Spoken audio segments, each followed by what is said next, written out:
Hey, let's get set up. Let's put my chair back a little bit. What's up, YouTube? How are you?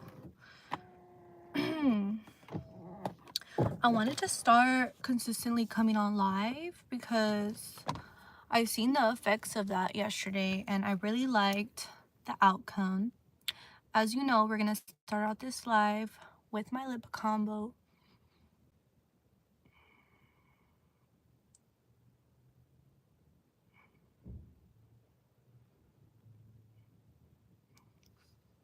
But I did want to get into a juicy topic.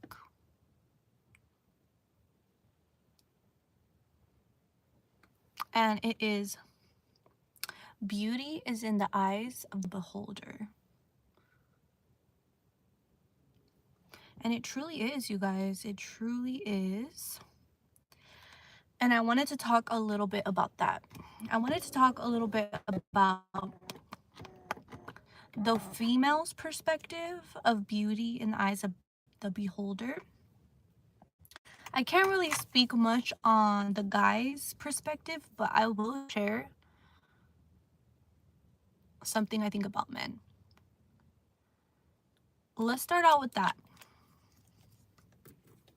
So if you see me kind of reaching over here, it's because I have my coffee and I wanted to bring it along with the live so I could talk to you guys. So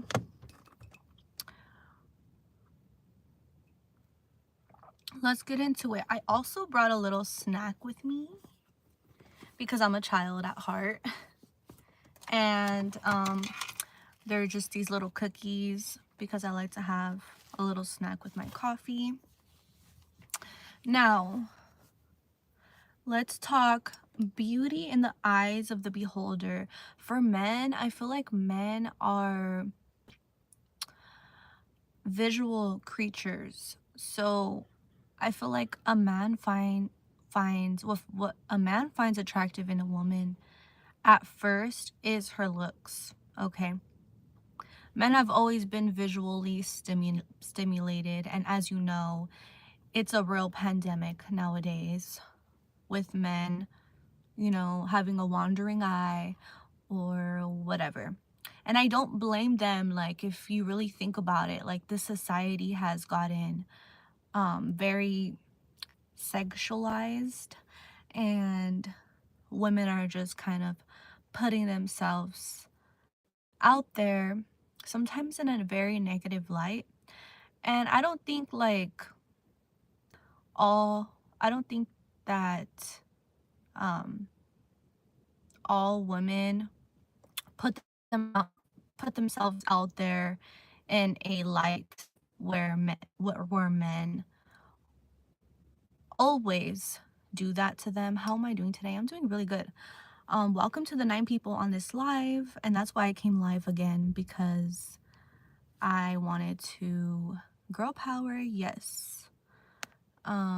There's a lot of you guys here. Hi. So yeah, I'm talking about girl power. I'm talking about beauty in the eyes of the beholder. So I'm starting out with the men's perspective of what I think. I think men are visually stimulated, and I think sometimes that holds them back. Okay. Women are very progressive nowadays. Let's talk about the woman's perspective. So if you are here, leave a like, follow, subscribe. So for the woman's side perspective, I feel like women are more mentally stimulated. We are more attracted to the mind first than men. I'm not saying man cannot be attracted to the mind. Men typically don't follow through, don't marry a woman unless they have common sense, right? So, yes, although they are visually stimulated by women, men are also, they do think about the mental as well, but that comes after the visual. And I have noticed this a lot, like in my past while I was dating, is like the men that I would hold their attention would be the ones that wanted to date me, wanted to take me out, not the ones that just wanted me for one night. You know what I mean? And I typically didn't go for just temporary. I always, when I was dating, always looked for someone more long term. Um and I noticed like the men that I would find the most attractive are the ones that could keep a conversation with me, that could keep my mind stimulated, because that's what's most important, you know?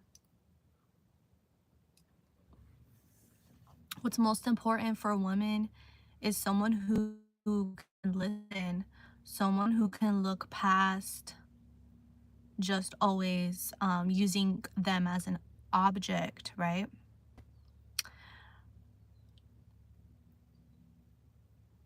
You guys are funny in the comment section. Hi to the three of you that are still here.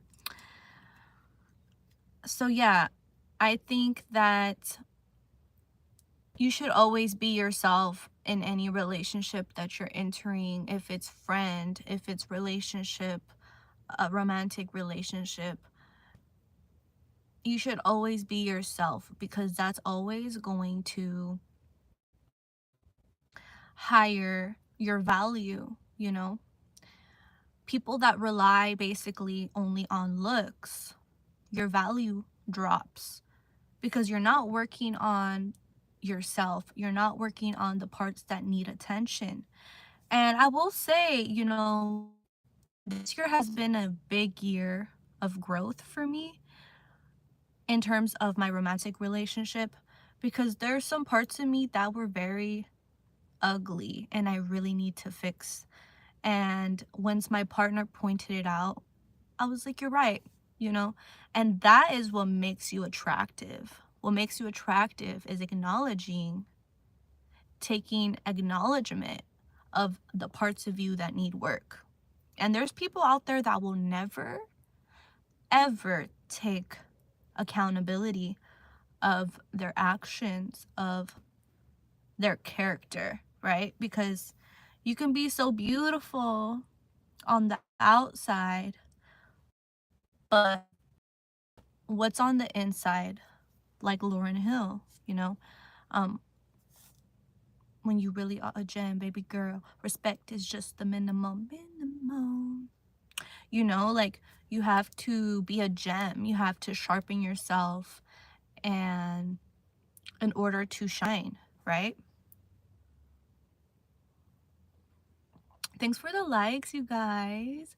I don't know like how this algorithm works, but I'm really interested, and I really just want to keep talking, just keep ranting, just keep, what do the girls say nowadays? Um, what's that one word that people use? Oh my gosh, it'll come back to me. It'll come back to me. But anyway, so sharpening your mind, becoming your best version of yourself, acknowledging yapaholics. Yeah, yap. That's the word. I like to just yap on here, and hopefully I make some sort of sense to you guys. But I just really wanted to talk about what the eye of the beholder, what beauty in the eye of the beholder means to me. For me personally, what I find attractive in others is vulnerability, is transparency. You enjoy it, go on. Of course. That's what I'm here for, you guys. Um so yeah, vulnerability. I find that so attractive when someone is able to share their story with me, when someone is able to cry in front of me, when someone is just able to open their heart. If you didn't know, I'm an artist, I make music. So I open my heart in my music, and in hopes that it will touch other people's hearts, in hopes that people can relate. Because I don't know if you guys find, but most conversations and most environments are very dull nowadays. They're very nonchalant about having a crazy attitude or having not that much empathy. And I think when you talk to someone that is vulnerable and that is open-hearted, it really shifts your mindset. It really makes you question, what kind of people do I have in my life? You know, what kind of people do I want in my life? Who do I want to be? How do I want to be perceived? And I just made a video about this. I just made a video about let them perceive you. And that's the beauty, and that's the beauty of it all, is when you just let go of control and you're just yourself and you have a big personality and you have real, genuine opinions. And you don't mind if people agree or disagree. You're just yourself. That's the beauty. Hi, Ashley. How are you? How are you today? We're just talking about what's what is the beauty in the eye of the beholder. All right. We are drinking some cold brew. And I'm obsessed with these little Nutella cookies. So I'm going to be eating them on here with you guys. If you have not yet, leave a like, leave a subscription,